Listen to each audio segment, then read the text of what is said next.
하나님 말씀 함께 찾으시겠습니다. 찾으실 말씀은 오늘 요한복음 21장 15절로부터 17절까지 말씀이 되겠습니다. 요한복음 21장 15절로부터 17절까지 말씀 되겠습니다. 요한복음 21장 15절로부터 17절까지 말씀 우리 다 같이 한 목소리로 봉독해 올리겠습니다. 시작. 그들이 조반 먹은 후에 예수께서 시몬 베드로에게 이르시되 요한의 아들 시몬아 내가 이 사람들보다 이르되 주님 그러하나이다. 내가 주님을 사랑하는 줄 주님께서 아시나이다. 이르시되 내 어린 양을 먹이라 하시고 또 두 번째 이르시되 요한의 아들 시몬아 내가 나를 사랑하느냐 하시니 이르되 주님 그러하나이다. 내가 주님을 사랑하는 줄 주님께서 아시나이다. 이르시되 내 양을 치라 하시고 세 번째 이르시되 요한의 아들 시몬아 내가 나를 사랑하느냐 하시니 주께서 세 번째 내가 나를 사랑하느냐 하심으로 베드로가 근심하여 이르되 주님 모든 것을 아시오매 내가 주님을 사랑하는 줄을 주님께서 아시나이다. 예수께서 이르시되 내 양을 먹이라. 아멘. 오늘 제자의 순종이란 제목으로요. 노진준 목사님 나오셔서 말씀 증거해 주시겠습니다. 우리 나오실 때 우리 환영의 박수 또 하나님께 감사의 박수 올리시겠습니다. 할렐루야.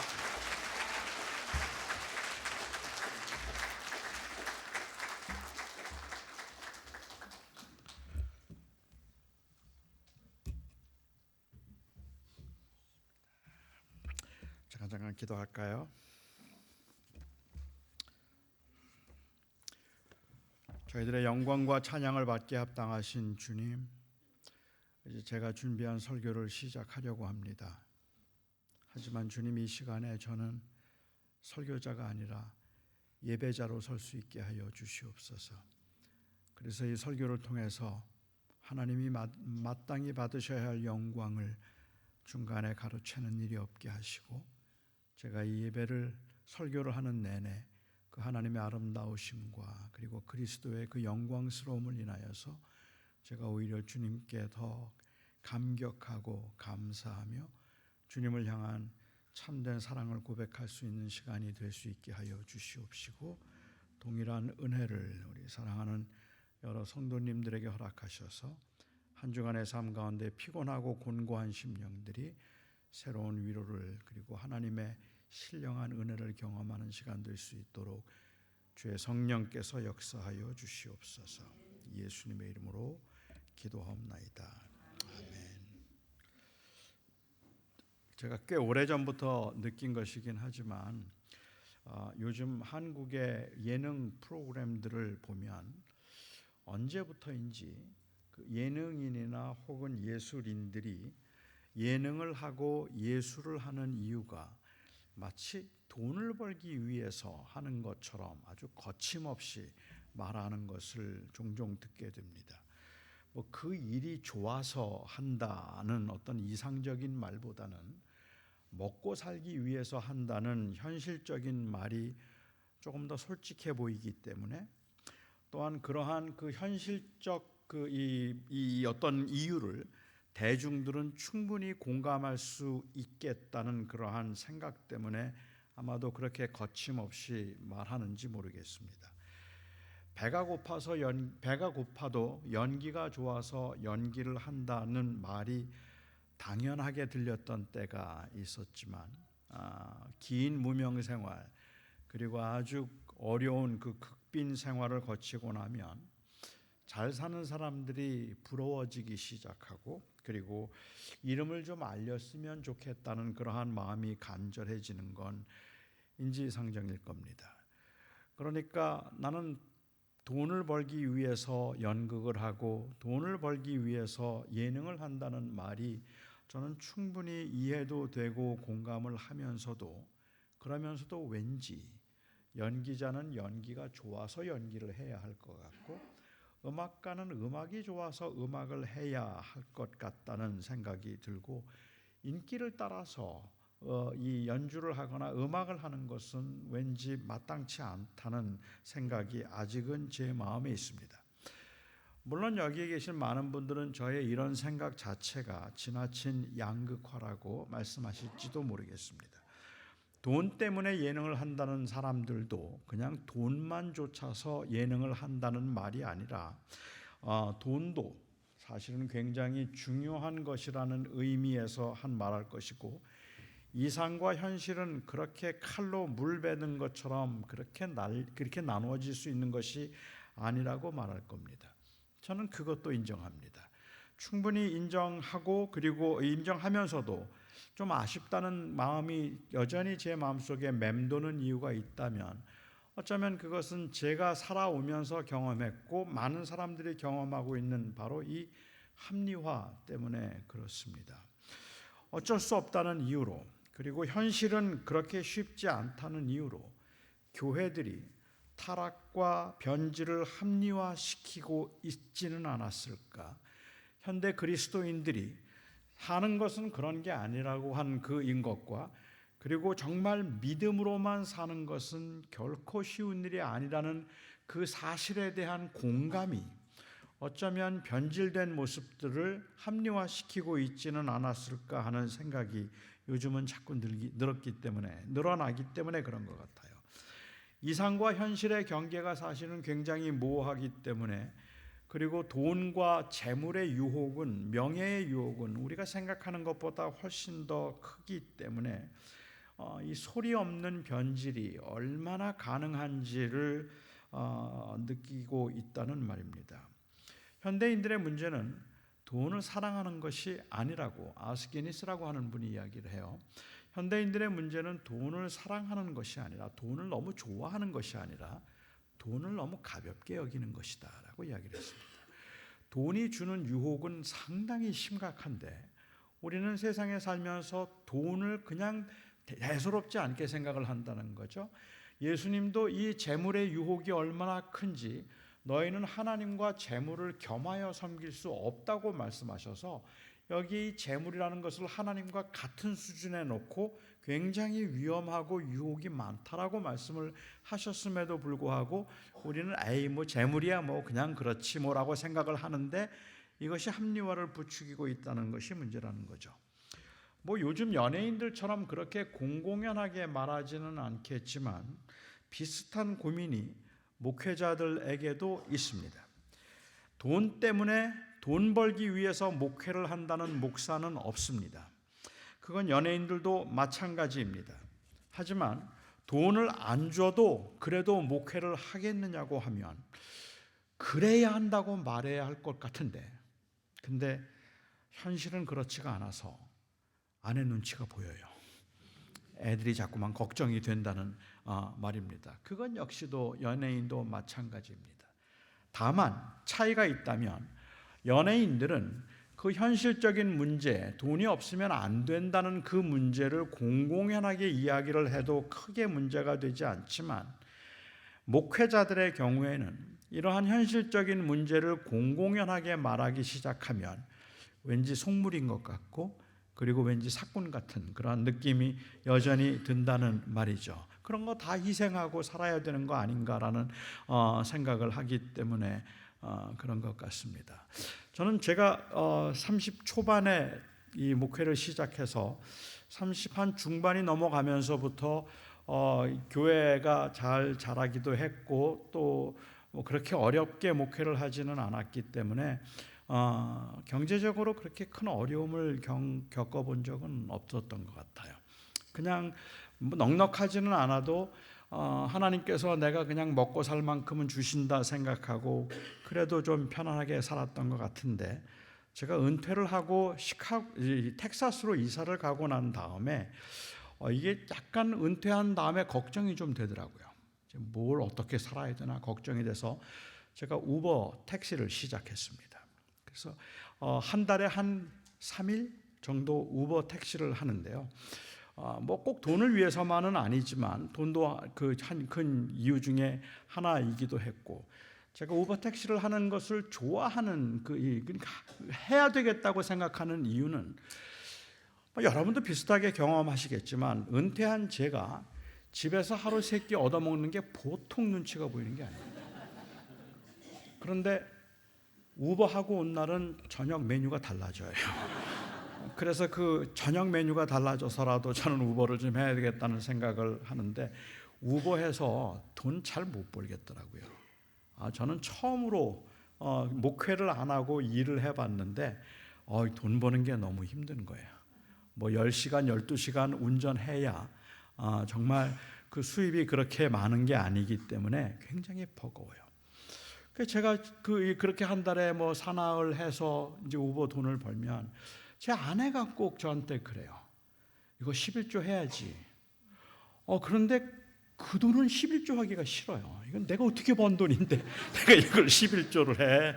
이건 왠지 아깝다는 생각이 들고 너무 좀 이건 아니라는 생각이 들어서 솔직히 말씀드리면 저는 그 우버를 하면서부터 우리 교인들이 존경스러워졌어요. 이거 보통 헌신 아니다. 그렇게 힘들게 그렇게 어렵게 살면서 그래도 헌금을 하려고 애를 쓰고 철저하게 하나님을 의지하면서 살려고 하는 모습들, 그리고 돈 버는 게 얼마나 힘든지를 알고 나니까 그 헌금하는 것도 굉장히 귀한 일이구나 하는 생각이 들어서 이거 보통 일 아니다 생각이 들고 감사하다는 생각이 오히려 좀 더 깊어졌던 것 같아요. 목사 저는 정말 죄송하지만 아깝더라고요. 저는 뭐 목회자라고 할지라도 어떻게 생각하면 그 생계의 현실적인 문제를 무시할 수 없음은 인정합니다. 뭐 그런 현실적인 문제들을 솔직하게 표현하고 그리고 또한 그 상황을 좀 개선하도록 하는 것도 대단히 정당한 일이라고 생각을 합니다. 하지만 그럼에도 불구하고 그건 목회자로 소명을 받고 목사가 되었던 우선적인 이유도 아니고 궁극적인 이유도 아닙니다. 목사가 되었던 궁극적이고 우선적인 이유는 돈을 벌기 위해서거나 안정된 생활을 하기 위해서가 아니라 복음을 전하기 위해서였거든요. 하나님의 부름에 합당하게 하나님의 나라를 위해서 살겠다고 생각을 한 것이죠. 이상과 그 현실의 괴리로 인한 갈등과 고민이 삶의 현장에 여전히 남아있는 것은 사실이지만, 그래서 교회가 성장하고 생활이 안정되고 큰 교회의 목사가 되면 마치 성공한 사람인 것처럼 목에 힘이 들어가고 그 주어진 것들을 축복이나 은혜라는 명목으로 그냥 누리고 있으면서도 두려움과 조심스러움이 없어서는 안 되는 겁니다. 그거는 목회자로서 합당한 모습이라고 볼 수 없는 거죠. 그냥 교회가 커서 사례가 많아지고 그래서 생활이 넉넉해지고 모든 사람들에게 존경을 받거나 명예스러운 그러한 위치에 올라간다고 해서 내가 이만하면 성공했지라고 생각하고 그 장관실보다 의리의리한 당회장실에서 회전의자 돌리면서 참 하나님의 복 많이 받았다라고 그렇게 생각하고 있다면 그것은 우리가 경계해야 할 합리화라는 말입니다. 너무너무 무서운 일이긴 하죠. 이 싸움을 도대체 어떻게 해야 될까? 목사뿐만 아니라 모든 그리스도인들이 주님의 제자로 이 땅에 살아가자고 하면 그 재물의 유혹이 굉장히 큰데 어떻게 우리가 주님의 제자로 살아낼 수 있을까? 오늘 본문 말씀을 가지고 주님께서 제자들에게 하신 말씀을 좀 같이 생각해 보고 싶습니다. 오늘 본문은 적어도 요한복음의 기록에 의하면 주님께서 부활하시고 난 후에 세 번째 나타나신 모습에 대한 기록입니다. 부활하시고 처음 2번 나타나셨을 때, 예루살렘에서 나타나셨을 때, 그때의 기록들을 보면 주님께서는 제자들에게 부활하셨다는 부활의 실체를 보여주기 위한 것이 목적이었기 때문에 얼마나 오랫동안 제자들과 함께 시간을 보내었는지 확실히 알 길은 없지만 첫 번째, 두 번째 주님이 나타나셨을 때 부활의 실제를 보여주시기 위한 것이었다면 아마도 충분하게 교제를 했다고 보기는 어려울 것 같아요. 그냥 보여주시고 떠나신 것이겠죠. 그런데 세 번째, 이번 오늘 본문에 나오는 세 번째의 경우는 다릅니다. 주님께서 제법 긴 시간을 제자들과 함께 부활하신 후에 시간을 보내셨고 그리고 그들과 함께 아침 식사까지 하셨으니까 제법 긴 시간을 제자들과 함께 머무셨습니다. 저는 그때 제자들이 어떤 심정이었을까가 좀 너무 궁금합니다. 그 식탁에서 부활하신 주님과 처음 대화를 나누는 그 자리에서 무슨 대화를 나눌 수 있었을까요? 주님이 부활하신 그 몸에 너무 압도되어서 아무 말도 하지 못했던 건 아닐까요? 십자가에서 돌아가시는 것을 목격하고 6월절 그 이 저녁 식사가 마지막이 될 줄로 알았는데 다시 못 볼 줄 알았던 주님과 함께 아침 식사를 나누고 있던 그 제자들의 심정은 도대체 어땠을까요? 얼마나 설레었을까? 아니면 때로는 두렵기도 할 것이고, 무슨 말을 물어봐야 될까요? 이때는 주님 앞에 무슨 이야기를 하면 좋을까요?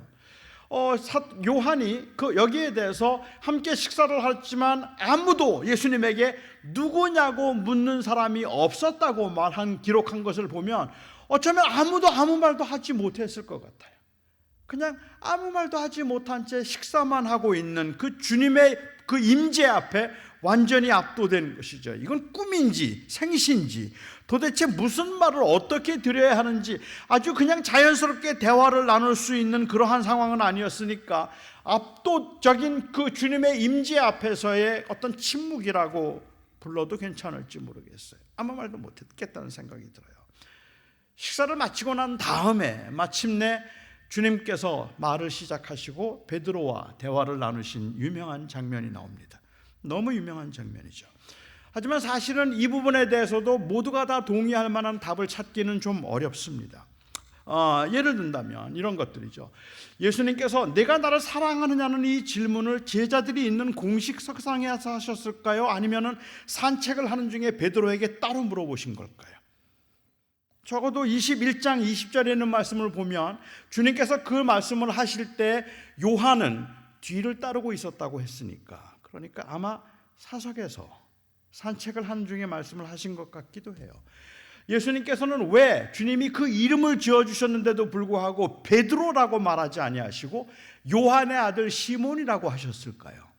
요한의 아들 시몬이라고 그렇게 부르신 것은 베드로가 예수님을 부인하고 범죄했기 때문에 다시 옛날의 상태로 돌아갔기 때문에, 그래서 그를 요한의 아들 시몬이라고 부르고 계신 걸까요? 왜 예수님께서는 사랑하느냐는 대화를 나누시면서, 여러분도 아시는 것처럼 헬라어에서 사랑한다는 말을 할 때 여기서 사용하고있는 단어는 두 가지입니다. 하나님께서는 아가페, 예수님께서는 아가페를 말씀하시고, 그리고 베드로는 세 번 다 필레오로 대답합니다. 인간적인 사랑이라고 말하는 거죠. 형제의 사랑. 그런 의미에서 왜 이 동사가 다를까요? 왜 주님께서 말씀하실 때 개역개정에는 내가 이 사람들보다 나를 더 사랑하느냐라고 그렇게 물으셨는데, 헬라 원어에 보면은 여기에 말하는 것은 단순한 지시대명사입니다. 그러니까 이 사람들보다 나를 더 사랑하느냐는 번역도 맞고, 이 모든 것들보다 나를 더 사랑하느냐는 번역도 맞아요. 다시 말하면 지금 고기를 잡으러 온 그 베드로에게 주님께서 다시 한번, 베드로 고기 잡으러 가자고 갈릴리로 가자고 한 사람이 베드로였으니까 그 베드로에게 너는 이 생업보다 너를 더 사랑하느냐는 그러한 의미일 수도 있겠고, 여기에 있는 모든 사람들보다 나를 더 사랑하느냐는 그러한 의미일 수도 있습니다. 더구나 여기에 말하고 있는 지시대명사는 목적격일 수도 있고 주격일 수도 있습니다. 만약에 목적격이라고 말한다면 여기 있는 모든 사람들보다 나를 더 사랑하느냐는 의미일 것이고, 주격이라면 여기에 있는 사람들이 나를 사랑하는 것보다 내가 나를 제일 사랑하느냐, 그 질문일 수도 있을 것 같아요. 너무 복잡하죠. 제가 말씀드리고 싶은 것은 이 내용은 사실은 굉장히 복잡하고 심오하기 때문에 제가 이것 가지고 설교를 여러 개를 할 수도 있을 것이고, 또 제가 드리는 설교에 대해서 여러분들이 평소에 알고 있던 지식에 의하면 조금 다를 수도 있겠지만, 그렇지만 충분히 저도 이해를 하니까, 그러니까 의견이 달라도 저는 별 문제는 없다고 생각하고, 그냥 제가 생각하는 저의 해석적 전제에 의해서 이야기를 좀 풀어가 보고 싶습니다. 저는 오늘 오히려 주님께서 말씀하셨던 그 질문에 대한 베드로의 대답을 좀 주목해 보고 싶습니다. 여러분은 베드로의 대답이 이해가 되십니까? 주님과 처음 만났어요. 주님을 마지막 보았던 순간은 그가 주님을 부인했던 때입니다. 마가는 이 부분을 조금 더 아주 극대화시켜서 말하기를 베드로가 예수님을 저주하며 부인했다라고 얘기했어요. 욕을 했다는 말입니다. 나 저 인간 절대로 모른다고 말한 거죠. 그리고 난 다음에 주님과 눈이 마주치고 달기 울었고 나가서 울었잖아요. 그래서 주님 앞에서 주님을 모른다고 부인했기 때문에 자기가 위험해서 너무 두려워서 순간적이고 즉흥적인 것이기는 했지만 너무 두렵고 무서워서 나는 저 사람 모릅니다라고 그렇게 말하고 그게 마지막 주님과 눈을 마주쳤던 장면인데, 그런데 지금 주님께서 찾아오셨습니다. 그리고는 주님께서 베드로에게 물으십니다. 시몬의 아들 시몬의 아들 요한의 아들 시몬, 요한의 아들 시몬아, 내가 나를 사랑하느냐? 아니, 이 모든 사람들보다 네가 나를 더 사랑하느냐 물으십니다. 그런데 베드로가 대답해요. 주님 사랑합니다. 여러분이 이해가 되십니까? 저는 이 말이 이해가 안 돼요. 세상에 이렇게 뻔뻔한 인간이 어디 있어요? 어떻게 주님 앞에 사랑한다는 말을 해요? 지금 주님 앞에 잘못했다는 말도 한 적이 없어요. 아직까지 주님 앞에 자기의 죄를 고하고 용서를 구하고 하나님 잘못했습니다라고 말하는 것도 아니에요. 그런데 주님이 너나 사랑하니? 라고 말하면, 그런데 어떻게 주님 앞에 감히 사랑한다는 말을 할 수 있는지 저는 이게 이해가 안 된다는 말입니다. 예를 들면 한번 예를 들어서 말씀을 드려볼까요? 남편이 불륜을 저질렀다고 한번 가정해보죠. 그 불륜을 행한 남편을 보고 너무 답답해서 너무 화가 나서 아내가 남편에게 물어요. 여보, 당신 나 사랑해? 그랬더니 남편이 말해요. 그럼 사랑하지. 세상에 이런 뻔뻔한 인간이 어디 있어요? 여보, 당신 나 사랑해? 라고 말하면 무조건 미안하다 그래야 되는 거예요. 내가 죽을 죄 졌다. 내가 정말 잘못했다. 내가 왜 그랬는지 모르겠다. 할 말 없어 여보. 진짜 미안해. 그게 정상 아닌가요? 너나 사랑하니? 라고 묻고 있는데 주님을 부인했던 그가, 주님 정말 죄송합니다. 어쩔 수 없었습니다. 하지만 제 마음을 주님 아시잖아요. 저는 그런 마음이 아니었는데, 그런데 주님을 부인했습니다. 너무 죄송합니다. 사실은 그래서 너무너무 괴로웠습니다. 이런 이야기라면 전 이해가 되겠는데, 아니 뻔뻔스럽게 너는 사랑하니? 그랬더니 그럼요, 사랑하죠 라고 말하고 있는 모습입니다. 사실 주님께서 베드로를 찾아오셔서 하셨던 이 질문은 우리가 보기에는 굉장히 아주 감상적이고 그럴듯한 질문인 것 같지만, 베드로에게 있어서는 제가 이해하기에는 가장 잔인한 시간이에요. 아직까지 주님 앞에 잘못했다는 말도 한 적이 없었고, 주님 앞에 죄송스러운 마음 때문에 몸둘 바를 모르겠어서, 그래서 주님이시라는 이야기를 듣고 고기를 잡다가 제일 먼저 뛰어들어온 것, 바다에 뛰어들어서 예수님을 제일 먼저 찾아온 사람이 베드로였는데, 하지만 베드로가 주님 앞에 할 말이 없어요. 그리고 주님께서 그에게 너나 사랑하니라고 묻는 것은 잔인한 말입니다. 베드로는 조심스럽게 주를 사랑한다고 말했고 3번이나 주님께서 이 질문을 똑같이 하셨습니다. 베드로가 3번 주님을 부인했으니까 3번 사랑한다는 고백을 통해서 리인스테이트 했다는 것은 저는 인정은 하겠고 이해는 되는데, 그렇더라도 베드로가 어떻게 그렇게 대답할 수 있을까 하는 것이 저는 좀 이해가 어려웠다는 말이죠. 이 본문이 저에게 불편한 이유는 바로 그런 겁니다. 내가 여기 있는 누구보다, 이 모든 사람들보다 나를 더 사랑하느냐? 그러면 내 양을 먹이라, 내 양을 치라. 이 주님의 대답이, 그리고 주님의 말씀이 제게 불편했다는 말입니다. 물론 이 말씀이 사역의 동기는 사랑이어야 한다는 말에는 동의합니다. 목사가 사역을 한다면 돈이어서도 안 되고 남들에게 인정받기 위함이어서도 안 될 겁니다. 양을 치기 위한 목적은 정말로 주님을 사랑하기 때문이어야 합니다.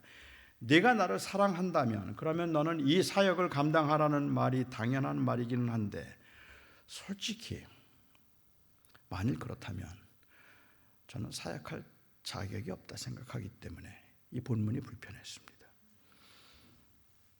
내가 나를 사랑한다면 내 양을 먹이라는 말씀이라면, 저는 제가 살아오면서, 제가 목회를 하면서 주님을 사랑해서 제가 목회를 한 시간보다 저를 사랑해서 제 명예 때문에 제가 목회를 한 시간들이 더 많기 때문에 그렇습니다. 26년 동안 제가 미국 이민교회에서 목회를 했는데 26년 그 저의 목회를 돌아보면 저는 제가 인정받고 싶었고 남들보다 조금 더 빨리 성장하고 싶었고 다른 사람들보다 목사로 조금 더 빨리 성공하고 싶은 마음이 저에게는 더 많이 커서 주님을 얼마나 사랑했느냐고 물으면 사랑하지 않았다고 말할 수는 없겠지만 제가 주님을 향한 사랑은 너무 부족했어요.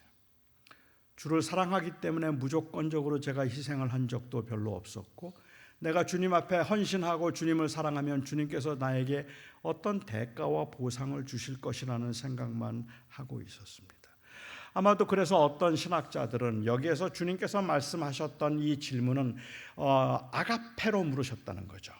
아가페는 무조건적인 사랑입니다. 그냥 그야말로 헌신적인 온전한 사랑을 아가페라고 그렇게 부르고 필레오라고 하는 이 사랑이라는 말은 형제들끼리 사랑하는 것 조금 부족하고 흠이 있기는 하지만 그냥 우정과 같은 것 그것을 필레오라고 그렇게 설명하는 학자들도 있습니다. 그리고 주님께서는 베드로를 찾아오셔서 제일 먼저 물으셨던 질문이 내가 나를 사랑하느냐라고 한글 성경에는 똑같이 그냥 사랑하느냐가 나왔지만 원래 헬라어를 보면은 내가 나를 사랑하느냐 아가페이스메 아가페의 단어로 말씀하셨어요. 아가페이스메 베드로는 감히 예 아가파오세라고 대답할 수 없었어요. 그래서 그는 대답하기를 필레오세라고 대답을 합니다. 주님 사랑하긴 하는데요. 그런데 주님이 저를 사랑하신 것처럼 그렇게 사랑은 못해요. 저는 그냥 주님 사랑이 그냥 보통 인간적인 사랑이라는 정도라면 그 정도 사랑할 수는 있어요. 필레오세. 그래? 오케이. 그래도 괜찮아. 내 양을 먹이라. 그리고 두 번째로 또다시 물으셨어요. 똑같이 물으셨어요. 아가페이스메. 그러자 베드로가 대답합니다. 필레오세. 여전히 필레오. 그리고 세 번째 주님께서 그에게 물으셨습니다. 그런데 이번에는 동사를 바꾸셨어요. 필레이스메. 베드로가 사용하는 동사를 사용하세요. 너 그냥 그렇게라도 사랑해? 베드로는 그때 근심하죠. 세 번 물으셔서 근심했는지 아니면 동사를 바꾸셨기 때문에 근심했는지 심히 근심하면서 대답하기를 내가 주를 사랑하는 줄 주님께서 아십니다. 그때도 사용했던 단어는 여전히 필레오예요. 그러니까는 이 베드로가 말하는 사랑은 완전하지는 않지만 그래도 주님을 향한 애정이 있었다는 의미라고 본다면 이런 해석이 저에게는 굉장히 위로가 되고 도움이 되는 것은 사실이지만 하지만은 사실은 요한복음 전체에서 필레오와 아가파오는 그렇게 나누어서 사용되기보다는 오히려 호환되어서 사용되었던 경우들이 훨씬 더 많기 때문에 저는 언어학적으로는 그 해석이 조금 위험해요. 저는 이 말씀을 좀 다르게 접근해보고 싶었습니다. 주님을 배신하고 수치감과 죄책감을 가지고 있던 베드로를 찾아오셔서 주님께서 너 나를 얼마나 사랑하니라고 묻는다면 이것은 그 죄책감과 헌신, 그리고 나서 내 양을 먹이라고 말한다면 죄책감과 수치심을 통한 헌신의 요구일 수도 있겠다 하는 생각이 듭니다.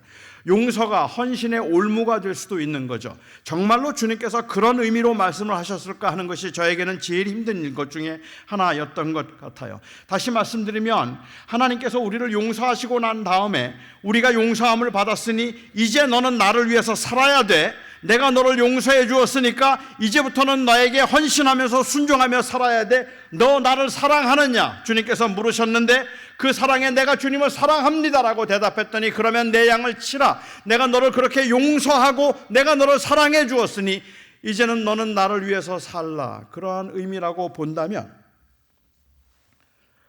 용서가 헌신을 위한 올무가 된다는 말입니다. 이제는 헌신하지 않으면 이건 배은망덕한 인간이 되는 거니까. 사랑 용서해 줬는데도 그러니까. 한 남편이 잘못을 저질렀어요. 제가 자꾸만 남편이 잘못을 저질렀다고 말하는 이유는 대체로 남편이 잘못하기 때문에 그런 겁니다. 대체로 저를 보면 그런 것 같아요. 제 아내가 잘못한 적은 많지 않은데 제가 항상 잘못하니까. 남편이 잘못했어요. 근데 아내가 내가 이번에 용서해 줄게 그래요. 그래서 용서함을 받았어요. 너무 고마워요. 그래서 그래 고마워. 그리고 난 감사한 마음이죠. 그리고는 제 아내가 자꾸만 저보고 설거지 좀 해줄래? 이거 왜 내가 해야 돼? 내가 용서했는데 뭘 좀 가서 뭐 좀 사올래? 그거 당신이 하면 안 될까? 내가 용서해 줬는데. 그쯤 되면 그 다음부터는 이제 이 용서가 올무가 되는 거라는 말이죠. 조안이라고 하는 한 아이가 할아버지 할머니 집에 놀러 갔어요. 그런데 할아버지가 새총을 만들어 줬어요. 그래서 그 새총을 만들어 주어서 새총을 가지고 놀다가 새총을 쐈는데 잘못해서 그 집 오리를 마치고 오리를 죽였어요.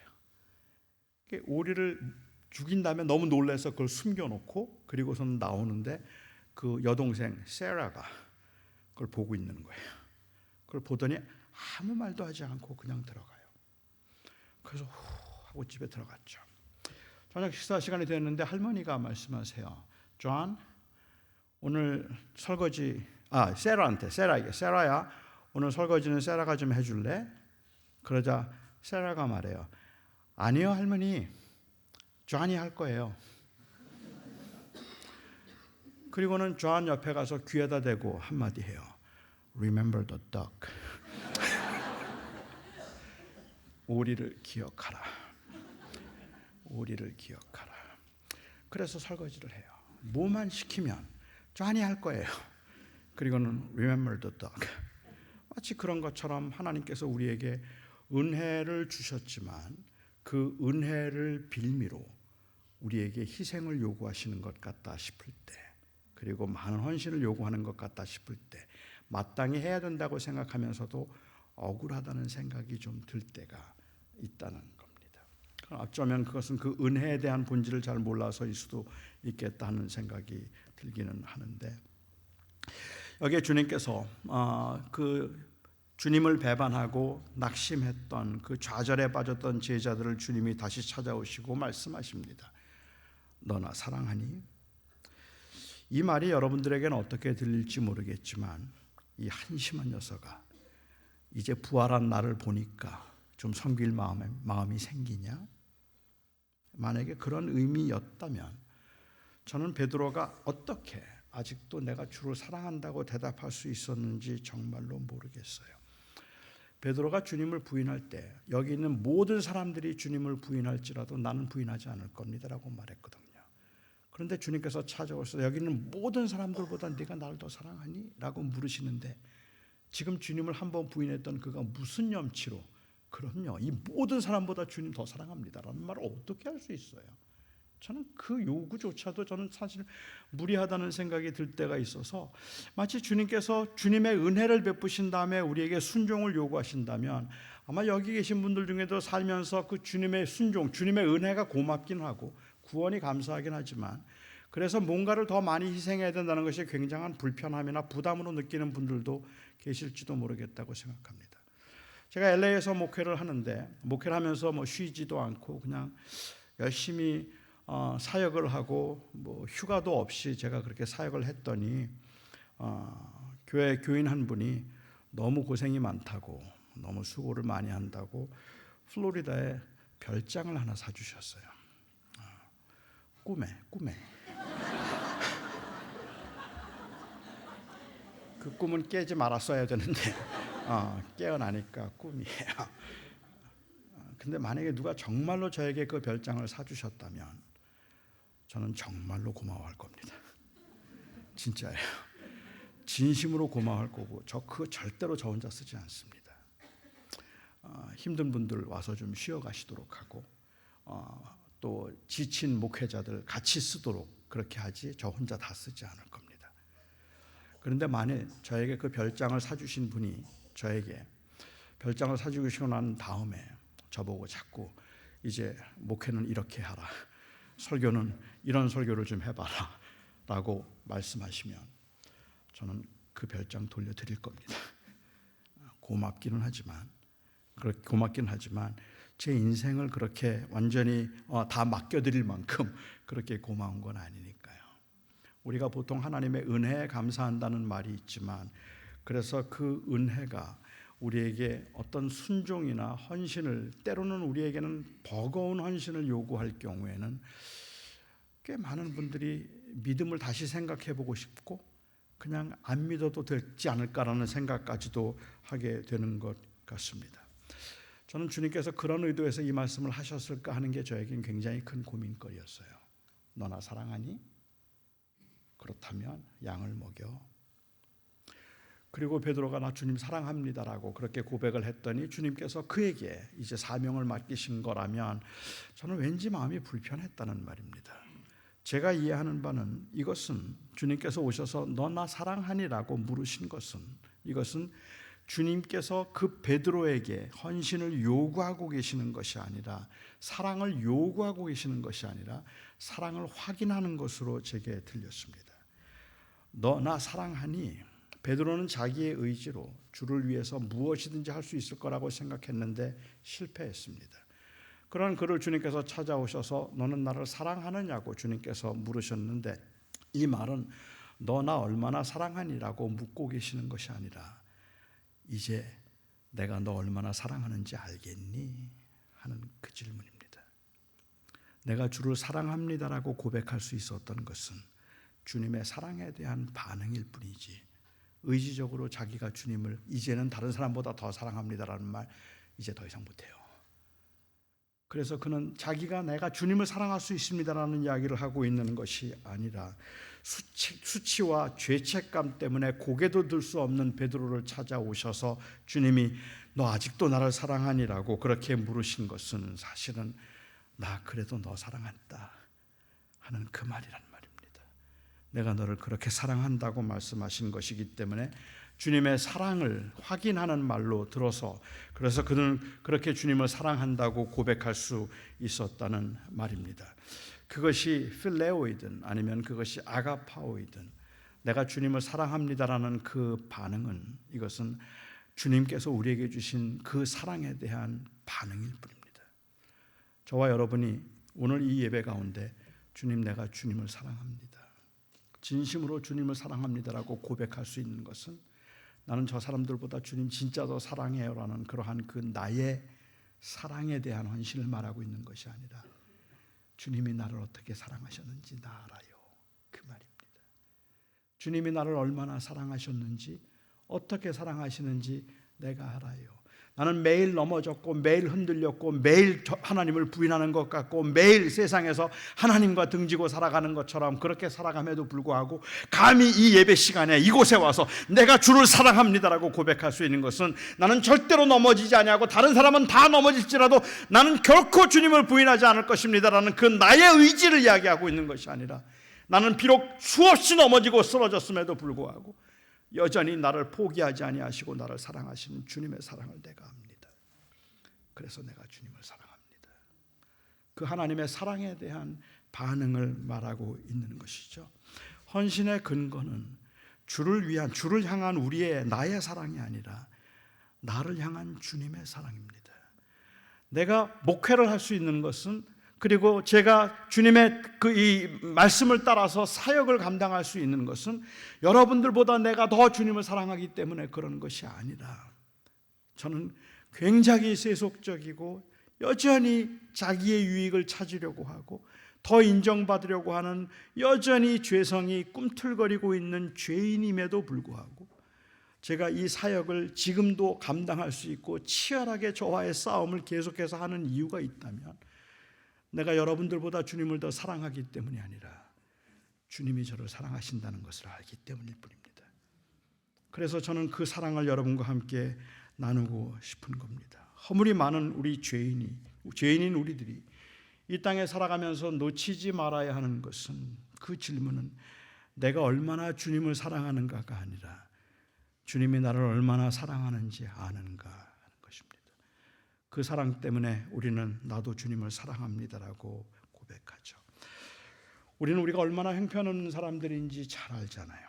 조그마한 시련 앞에서도 흔들리고 사람들에 대한 실망과 배신감은 사역을 하다가도 순식간에 무력감을 가져다 줍니다. 몸이 아프면 우울해지고 그리고 모든 게 다 위축이 되어버립니다. 이런 우리들에게 주님이 얼마나 나를 사랑하느냐고 물으면 사랑한다는 고백이 위선으로 들릴 만큼이나 우리는 아무것도 아닙니다. 그런데도 우리는 이곳에 모여서 오늘 주님을 사랑한다고 고백합니다.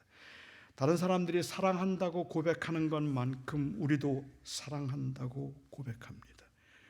죄인임에도 불구하고, 실패한 자들임에도 불구하고, 더럽고 때 묻은 자인들임에도 불구하고 우리는 그렇게 고백합니다. 주님을 사랑한다는 고백은 결국은 주님의 사랑을 안다는 고백이고, 그 사랑을 의지한다는 고백이고, 그 사랑 없이는 저 못 삽니다라는 그 고백이기 때문에 내가 주를 사랑한다고 말하고 있습니다. 아마 어쩌면 내가 주님 앞에 내 의지로 남들보다 더 나아야 사랑한다는 말을 할 수 있을 거라고 생각하는 분들은 꽤 오랜 시간 동안 주님을 사랑한다는 고백을 망설였는지도 모릅니다. 여러분, 주님 사랑하세요라고 말하면 감히 사랑한다는 말을 못해요. 에이, 내가 무슨 주님을 사랑해. 그런데 사실은 우리가 내가 주님을 사랑합니다라고 말할 수 있는 건 나 괜찮은 그리스도인입니다라는 그러한 뜻이 아니라 나는 그 사랑을 압니다라는 뜻일 뿐입니다. 그 주님의 은혜와 사랑 때문에 내가 주를 사랑한다고 감히 고백할 수 있는 거죠. 우리는 헌신으로 인한 열매나 보상을 바라면서 헌신하지 않습니다. 그렇다고 우리가 우리의 그 순수한 마음과 순수한 의지로 주님을 헌신하지도 않습니다. 우리는 주님을 사랑하기 때문에 헌신합니다. 아니, 조금 더 정확하게 말하자면 우리는 우리를 향한 그 주님의 사랑을 알기 때문에 헌신합니다.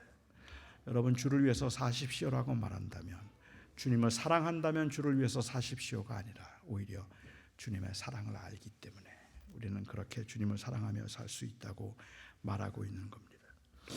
이미 말씀드린 것처럼 믿음 생활을 오래 하면 할수록 지금 근 40년, 50년 가까이 제가 믿음 생활을 했는데, 믿음 생활을 하면 할수록 저는 주님을 향한 저의 사랑이 정말 아무것도 아니라는 걸 자꾸 더 느끼게 돼요. 난 진짜 이건 진짜 아무것도 아니다. 얼마나 자주 넘어지고 얼마나 자주 흔들리는지.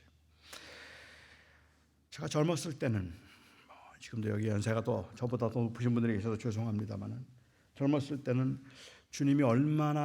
여러분은 주님을 얼마나 사랑하십니까? 여러분 주님을 사랑하세요라는 설교를 들으면 내 아골 골짜기까지 주를 사랑하여 복음을 들고 나갈 겁니다라고 그렇게 반응했었습니다.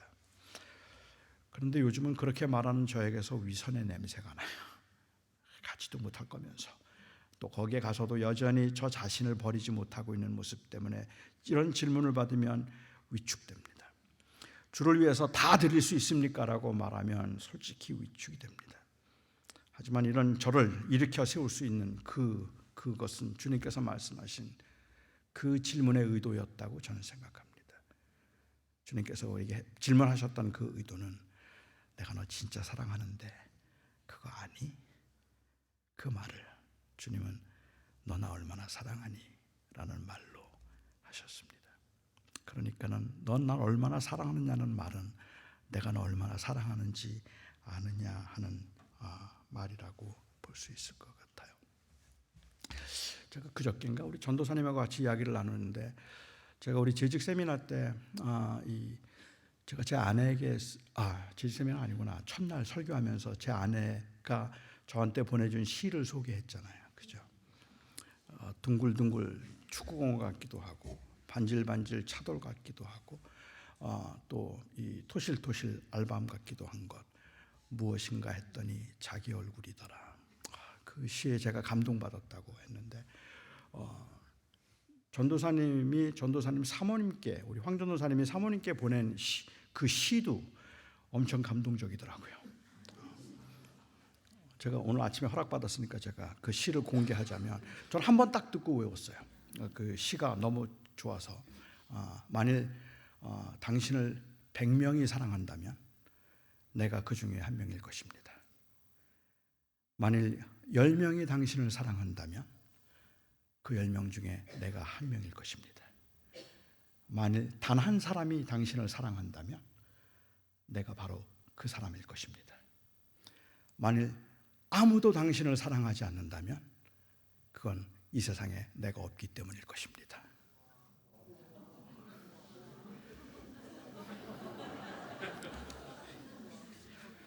제시에는 반응도 안 하시더니 그 시에 이렇게 감동을 받다니.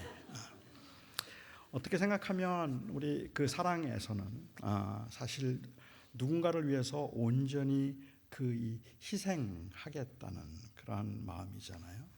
그런데 사실 그 사랑의 고백 안에 제가 이해하기에는 내가 당신을 정말로 사랑합니다라는 그 고백 안에 담겨 있는 것은 제가 보기에는 아무리 봐도 그냥 추상적인 낭만이 아니라 이거는 굉장히 현실적인 관계를 의미하고 있다는 생각이 들었어요. 그러니까는 그 안에서 사랑의 교제가 이루어질 수 있는 그것이 우리가 말하는 일종의 관계이죠.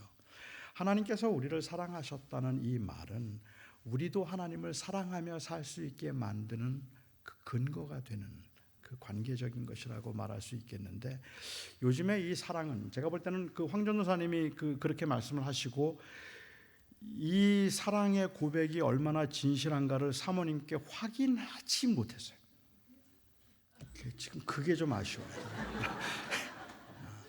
그 고백이 너무 근사해서 셈이 나서도 있겠지만 이걸 확인을 좀 했어야 된다는 생각이 좀 들기는 하는데, 근데 저는 여러분들에게 오늘 감히 그렇게 말씀을 드리고 싶은 거예요. 그냥 하나님이 우리를 사랑하시니까 우리도 그냥 하나님 사랑합니다라고 고백하는 것, 그게 맞다는 게 아니라 저는 그것이 근거가 되어야 되긴 하지만 우리가 말하는 하나님을 향한 우리의 사랑은 상당히 구체적이어야 된다고 저는 생각합니다. 그리고 조금 더 현실적이어야 될 필요도 있겠다는 생각을 하는 거죠. 제가 재직 세미나 때 말씀드렸던 예인데 오늘 결론으로 제가 말씀을 드리도록 하겠습니다. LA에 사는 한 청년이 샌프란시스코에 사는 자매를 좋아했어요. 너무 좋아했어요. 옛날에. 그래서 그 자매에게 편지를 보냈습니다. 그 편지를 보내면서 자매에게 말해요. 당신이 너무 보고 싶습니다. 만일 당신과 나 사이에 이 바다가 가로막는다면 나는 헤엄을 쳐서 건너다가 죽을지언정 바다를 건너 당신을 만나러 갈 것입니다. 당신이 너무 보고 싶습니다. 당신이 보고 싶습니다. 만일 당신과 나 사이에 사막이 가로막혀 있다면 나는 그 사막을 건너다 목이 말라서 목이 타서 죽어도 그래도 기어서라도 사막을 건너 당신께 가겠습니다. 당신이 너무 보고 싶습니다. 만일 당신과 나 사이를 맹수가 가로막는다면 나는 그 맹수와 피 흘리기까지 싸워서라도 당신께 갈 것입니다. 너무 보고 싶습니다. 이번 목요일 비만 오지 않는다면 제가 꼭 당신을 보러 가겠습니다. 맹수도 겁이 안 나고요. 바다도 겁이 안 나고 사막도 겁이 안 나는데 비는 겁이 나요. 비가 오면 못 가요. 왜일까요? 그 비는 현실이에요. 그리고 바다, 사막은 그냥 이상이에요. 얼마나 많은 사람들이 내가 주를 사랑하기에 주를 위해서 내 생명을 드립니다. 그 고백은 어렵지 않은데요. 그런데 주를 위해서 제가 아침마다 30분씩 주님께 드리겠습니다. 그건 안 돼요. 삶은 드릴 수 있는데 그런데 기도 시간은 안 돼요. 전부 다 드리는 건 해요. 그런데 11조는 안 돼요. 우리가 주님 앞에 드린다고 이야기를 하지만 그것들이 너무 어떻게 보면 비현실적이기도 하고 너무 막연하고 추상적인 그 이유가 어디에 있을까? 저는 우리가 주님을 사랑한다고 하는 그 우리의 고백이 가지고 있는 그 헌신하고 있는 우리의 마음의 피상성에서부터 비롯된다고 저는 생각합니다. 저는 좀 위험한 이야기일 것 같긴 하지만 여러분들에게 감히 말씀드려요. 여러분 정말로 주님을 사랑해서 헌신한다고 하면 하지 마세요. 말씀드리고 싶어요. 정말로 내가 주를 사랑하기 때문에 내가 주를 위해서 살 겁니다. 그래서 내가 이 모든 것들을 합니다라고 말한다면 하지 않아도 괜찮을 것 같아요. 주님은 그거 기대하지 않을 겁니다. 그런데 내가 주님이 나를 얼마나 사랑하는지를 내가 압니다. 그래서 이 사랑하는 주님을 위해서 내가 살아보고 싶습니다. 그 열정이 여러분들의 마음에 있거든 그때 움직이세요. 나의 그 주님을 향한 의지가 나를 움직이게 만드는 것이 아니라 허물 많고 부족함에도 불구하고 나를 사랑하신 그 은혜가 나를 움직이게 만들어야 되는 겁니다. 요한복음 맨 마지막 장에 요한이 이 사건을 기록하고 있는 이유가 있다면 20장에서 끝날 법한데 21장 맨 마지막 장에 부록처럼 이 글을, 이 편지를, 이 내용을 여기에 담고 있는 그 이유가 있다면 그 당시 교회들을 향하여서 헌신된 것처럼 보이고 굉장히 뜨겁게 주를 사랑하는 것처럼 보이는 그들에게 내가 주의 사랑을 아느냐를 묻고 싶은 걸 겁니다. 내가 주님의 사랑을 아는가? 저는 이 시간에 여러분들이 주님 내가 주를 사랑합니다라고 다 같이 고백할 수 있기를 바랍니다.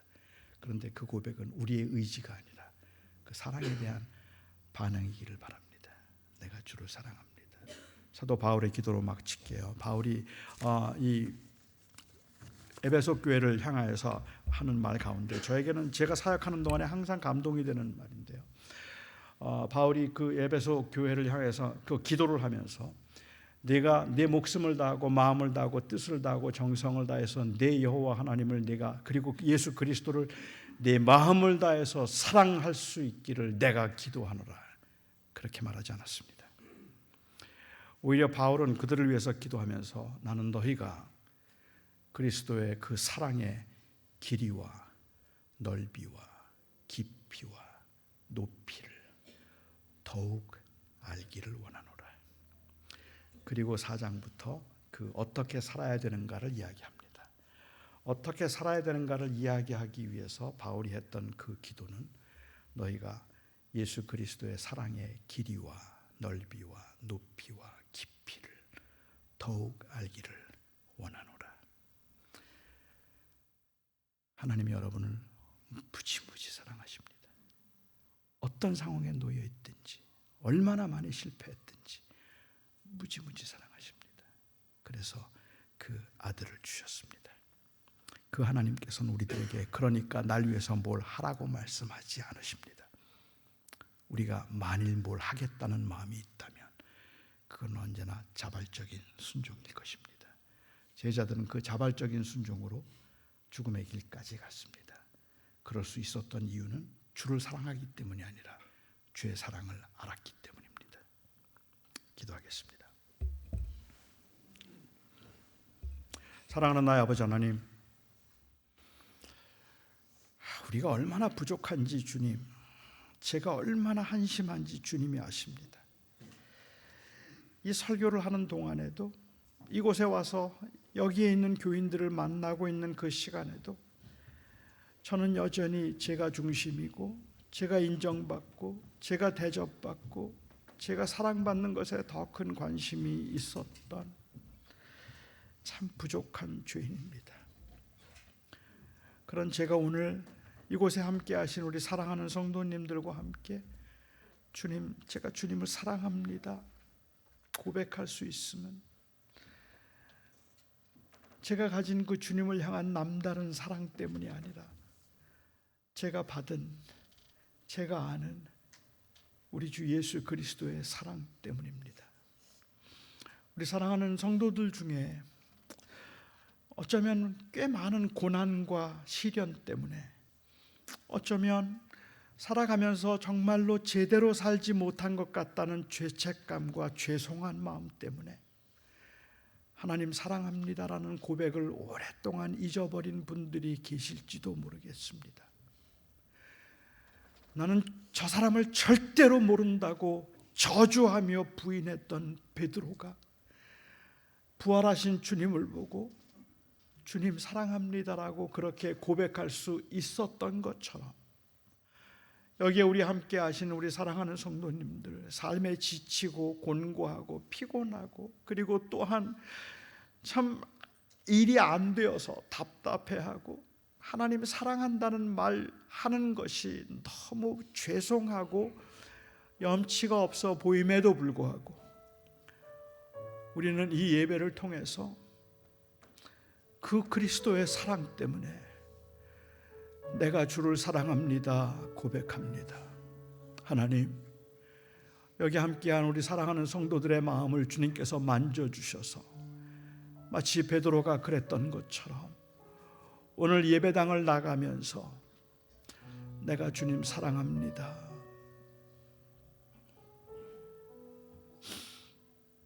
주님, 내가 주님 사랑합니다,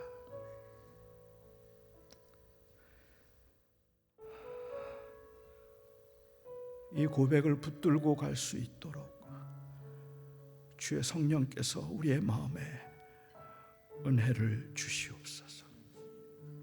우리가 진심으로 주님을 사랑합니다. 우리의 생명이신, 우리의 사랑의 대상이신 우리 주 예수 그리스도의 이름으로 감사하며 기도하옵나이다.